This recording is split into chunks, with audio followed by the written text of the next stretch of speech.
If you want to make delicious kimchi, which is a key ingredient for dishes like these Korean tacos, here's how you do it. Starting with a full head of cabbage. It's about 1.2 kilos, cut into 2-inch pieces.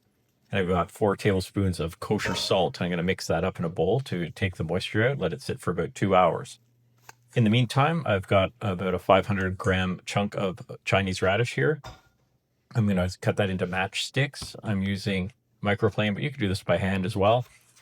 And that doesn't need to be salted, so it can be just set aside. So now we need to make the paste. So I've got 3 scallions, 10 cloves of garlic, 2 tablespoons of fresh ginger, 6 tablespoons of Korean red pepper flakes, 2 tablespoons of fermented chili bean paste, 2 tablespoons of miso, 2 tablespoons of light soy sauce, and 2 tablespoons of fish sauce, along with 2 tablespoons of sugar.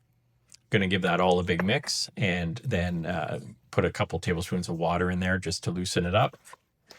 Once that's mixed, I'm going to add my rinsed and drained cabbage, and I'm going to add in the radish. You can see my bowl's a little small here, so I got to mix it by hand very carefully, but the goal is to get it completely mixed.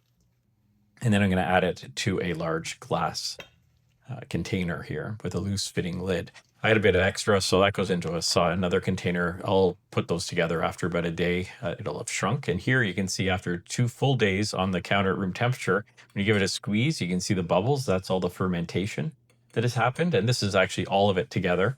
It shrinks a little bit.